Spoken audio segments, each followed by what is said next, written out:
வணக்கம். இன்றைய மாவட்ட செய்திகள்.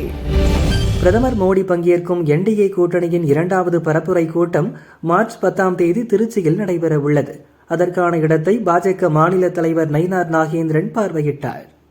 ஏற்கனவே மதுராந்தகத்தில் நடைபெற்ற பொதுக்கூட்டம் என்று ஆரம்பித்தோம். அது மாநாடாக முடிந்தது.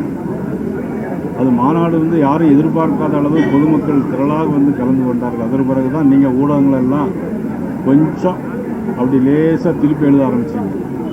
அதுக்கு முன்னாலே இப்போ நீங்கள் சொன்ன மாதிரி 200 அந்த 200 யாருக்குங்கிறதான் தீர்மானம் பண்ணணும். அது மக்கள் தான் தீர்மானம் பண்ணுவாங்க. தேர்தல் தேதி அறிவிக்கணும். கூட்டணியை பொறுத்தவரையில் இன்னைக்கு நாங்களும் வலுவான கூட்டணியில் அமைச்சிருக்கோம். ஆக திராவிட முன்னேற்ற கழகம் இந்த 5 ஆண்டு கால ஆட்சியில் 505 தேர்தல் வாய்க்கிறது சொன்னாங்க. நம்முடைய முதலமைச்சர் சொல்லும்போது ஒவ்வொரு இடத்துலையும் பிப்ரவரி மாதம் சொல்லும்போது பார்த்தீங்கன்னா நாங்கள் 90% நிறைவேற்றி விட்டோம் அப்படின்னாங்க. முதலமைச்சரே இன்னொரு பேட்டியில் பார்த்தா நாங்கள் 80% நிறைவேற்றியிருக்கிறோம் அப்படின்னு சொல்லியிருந்தாங்க. மதிப்புக்குரிய சகோதரி கனிமொழி ஒரு இடத்துல பேசும்போது நாங்கள் 75% 80% நிறைவேற்றியிருக்கோம்னு சொன்னாங்க.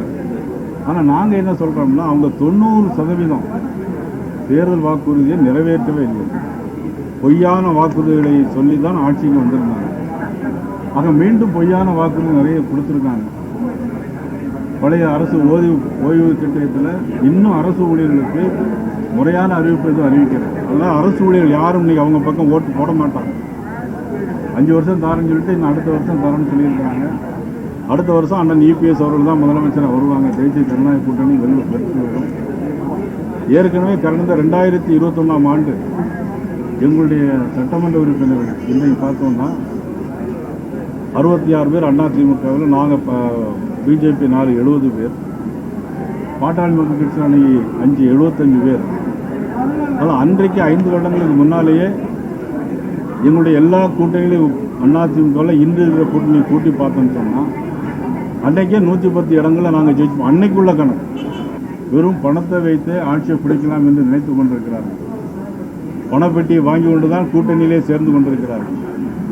அந்த அளவுக்கு இன்னைக்கு கூட்டணி, எங்களுடைய கூட்டணி வலுவாக இருக்கிறது. அவருடைய கூட்டணி வலுவிழந்து இருக்கிறது. மக்கள் இன்றைக்கு தேசிய ஜனநாயக பக்கம் இருக்கிறார்கள். பாரத நரேந்திர மோடி அவர்கள் இந்தியாவை உலக நாடுகளில் மிக சிறந்த நாடாக மாற்றிக் கொண்டிருக்கிறார். அமெரிக்காவாக இருந்தாலும் சரி, இன்னைக்கு ட்ரம்பே இன்னைக்கு நம்மளுடைய பிரைம் மினிஸ்டரை பார்த்து இறங்கி அவர் 50% 100% போட்ட வரியை இன்னைக்கு குறைத்திருக்கிறார். காரணம் இவருடைய நிர்வாகத்திறன். ஐரோப்பிய நாடுகள் இன்னைக்கு புதிய ஒப்பந்தம் போட்டு புதிய முதலீடுகள் இன்னைக்கு இந்தியாவுக்கு கொண்டு வந்திருக்கிறது நமது பாரத நரேந்திர மோடி அவர்கள். இன்னைக்கு அவருடைய திட்டங்களும் அண்ணன் இபிஎஸ் அவர்கள் முதலமைச்சராக இருந்து போட்ட திட்டங்களும், சாலைகளும், விமான நிலையங்கள், போக்குவரத்து நிலையங்கள் அனைத்தும் இன்னைக்கு அதிமுக தேசிய ஜனநாயக கூட்டணியுடைய ஆட்சியிலே தான் நல்ல முறையில் இருக்கும் என்று மக்கள் நம்புகிறார்கள். ஆகவே தான் நாங்கள் சொல்கிறோம், நிச்சயமாக 200 இடங்களில் நாங்கள் நிச்சயமாக வெல்லுவோம். அண்ணன் ஓபிஎஸ் அவர்கள் எந்த நிலையில் அங்கு போய் சொன்னார் பார்ப்பார் என்று நமக்கு தெரியாது. அண்ணன் ஓபிஎஸ் மீது நாங்கள் எல்லாம் ஒரு மதிப்பு மரியாதையை வைத்திருக்கிறோம். ஆனால் எந்த பக்கம் இருந்தால் அவருக்கு அது நல்லது என்பதை அவர் தான் முடிவு செய்ய வேண்டும். அவர் போய் பார்த்திருக்கிறார். அவர் போய் ஒரு மனிதரை, இப்போ நான் கூட முதலமைச்சரை சந்தித்தேன். சட்டமன்றத்தில் பேசிக்கிட்டு வந்தோம். லாபியில் வரும்போது முதலமைச்சர் நானே பார்த்து பேசிக்கிட்டு இருந்தேன். அதனால் எந்த கோணத்தில் அவர் பார்த்தார் என்பது எங்களுக்கு தெரியாது. மத்திய அரசு தான் எல்லா நிதியுமே கொடுக்கும். நீங்கள் மத்திய அரசில் எல்லாமே வாங்கிட்டு எதுவுமே கொடுக்கலன்னு சொன்னால் எப்படி முடியும்? இன்றைக்கி ரேஷன் கடைகளில் எல்லா பொருள்களும் மத்திய அரசு இன்னைக்கு மாநில அரசுக்கு எந்த விதமான கட்டணம் இல்லாமல் கொடுக்குது. யாருக்காக? ஏழை மக்களுக்கு. அது அவங்க இன்னைக்கு சொல்லியிருக்காங்களா? சொல்ல முடியுமா? நீங்கள் கேளுங்க முதலமைச்சரை பார்த்து. நீங்கள் கேட்க வேண்டிய கேள்வி, இன்னைக்கு ரேஷன் கடையில் எல்லா பொருட்களையும் யார் கொடுக்கிறார்கள்? இன்னைக்கு இவ்வளோ சாலைகள், மேம்பாலங்கள், ரோடுகள், விமான நிலையங்கள் யார் கொடுக்குறாங்க? மத்திய அரசு. இன்னைக்கு ஆண்டு ஒன்றுக்கு 1000 கோடி ரூபாய் பேரிடர் நிவாரண நிதி கொடுக்குறாங்க. மத்திய அரசு கொடுக்கலங்கிறத நீங்கள் எங்கள் பாட்டு நீங்கள் அவங்கள்ட்ட கேட்கணும். நீங்கள் இதே வார்த்தையை முதலமைச்சரை பார்த்து வருடத்திற்கு 1000 கோடி ரூபாய் பேரிடர் நிவாரண நிதி கொடுக்குறாங்களே, ஏன் நீங்கள் இல்லைன்னு சொல்கிறீங்களேன்னு ஒரு வார்த்தை ஊடகங்கள் நீங்கள் அவளை பார்த்து கேட்கணும். அவங்க கொடுத்துட்ருக்காங்க. இவங்க கொடுக்குற நிதி எல்லாம் ஆதி திராவிடர் நலத்துறை கொடுக்கக்கூடிய நிதியை பூரா வேறு துறைக்கு கொடுக்குறாங்க. ஆதி திராவிட மக்களுக்கு எதிராக இன்னைக்கு இந்த அரசாங்கம் அவங்களுடைய நிதியை நீ வேறு அரசாங்கம். தென்காசி மாவட்ட பாஜக சார்பில் தேர்தல் பிரச்சார கூட்டம் சுரண்டை சேர்ந்தமரம் ரோட்டில் நடைபெற்றது. மாவட்ட தலைவர் ஆனந்த நையாச்சாமி தலைமை வகித்தார். சிறப்பு அழைப்பாளராக பாஜக மாநில பிரச்சார பிரிவு தலைவர் பாண்டியராஜன் பங்கேற்று பேசினார். இதில் கூட்டணி கட்சி நிர்வாகிகள் கலந்து கொண்டனர்.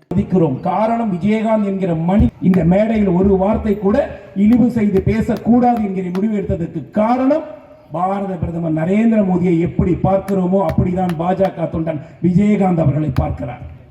என்ன செய்வது? கணவடிக்க துடிப்பார்கள் என்பதற்கு பிரேமலதா அண்ணியார் தான் ஒரு உதாரணம். ஒரு நல்ல மனைவி இல்லாவிட்டால் கணவன் இறந்து போனால் அவனுடைய பெயரையும் அவர் சேர்த்து வைத்த செல்வத்தையும் எப்படி அளிப்பார்கள் என்பதற்கு உதாரணமாக இன்று பிரேமலதா அண்ணியார் இருக்கிறார். ஒரு மோசமான அண்ணியார் தமிழகத்திற்கு பிடித்த ஒரு பீடையாக மாறி இருக்கிறார். வெறும் சொற்ப கோடிகளுக்காக இந்த விஜயகாந்த் கண்டெடுத்த இயக்கத்தையும் ஒரு பொன்மனச்செம்மல் எம்ஜிஆராக பார்க்கப்பட்ட மக்களையும் 9 கோடி மக்களின் நன்மதிப்பை இழந்து போய் வெறும் 300 கோடி பெட்டிக்காக நிற்கிறார். வேதனையாக இருக்கிறது. தொண்டர்கள் இந்த விஜய பிரபாகரன் வெல்ல வேண்டும் என்பதற்காக வீதி வீதியாக சென்று முரசு கொட்டுங்கள் என்று கேட்டார்களே. விஜயகாந்த் மகனுக்கு வாய்ப்புகள் என்று வீதி வீதியாக கேட்டார்களே, அவர்களுக்கு துரோகம் இழைத்த உங்களை விஜயகாந்துடைய ஆன்மா ஒருபோதும் மன்னிக்காது. தேசிய முற்போக்கு திராவிடர் கழகம் நேற்றோடு கலைஞரின் கல்லறையில் புதைக்கப்பட்டு எரிக்கப்பட்டு சிதைந்து போன கழகமாக மாறிவிட்டது. அங்கு நெஞ்சத்தோடு விஜயகாந்தை நேசிக்கிற ஒவ்வொரு தொண்டர்களும் வெளியேற அண்ணா திராவிட முன்னேற்ற கழகத்திற்கும் பாரதிய ஜனதா கட்சிக்கும் மாறிக்கொண்டே இருக்கிறார்கள். விஜயகாந்தின் கல்லறையிலே ஏறக்கூடிய தேசிய முற்போக்கு திராவிட கழகத்தின் கொடி கூட நேற்று ஏற மறுக்கிறது. தாயே, இந்த கரத்தின் கொடியை நீ பிடித்தால் கொடி கூட அறுந்து விடும் என்பது போல தேசிய முற்போக்கு திராவிட கழகத்துடைய கொடி நேற்று விழுந்து அந்த அந்நியாரின் தலையில் விழுந்தது. தமிழகத்தை சூறையாட போவதற்கான ஒரு சூழலை நேற்று செய்திருக்கிறார். நாமெல்லாம் எப்போதோ கேள்விப்பட்டிருக்கிறோம் என்று அப்பேற்பட்ட சூர்பனையாக இன்று பிரேமலதா வீதிகளை தெரிகிறார்.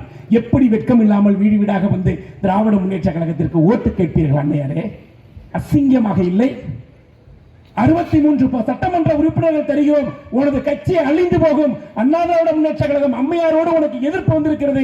பழம் நழுவி பாலில் விழப்போகிறது என்று தெரிந்தும் கூட அந்த தலைவன் தன்னுடைய 63 சட்டமன்ற உறுப்பினர்கள் பெறுவோம் என்று தெரிந்து கூட வேண்டாம், விஜயகாந்த் அழிந்தால் பரவாயில்லை, தமிழ்நாடு நல்லா இருக்க வேண்டும் என்றுதானே திராவிட முன்னேற்ற கழகத்தோடு கூட்டணி சேரவில்லை?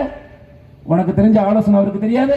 திண்டுக்கல் மாவட்டம் திமுக தெற்கு ஒன்றிய செயலாளர் வீரா சாமிநாதன் திண்டுக்கல் மாவட்டம் வேடச்சந்தூர் சட்டசபை தொகுதியில் 2026 தேர்தலில் நிற்க உள்ளார்.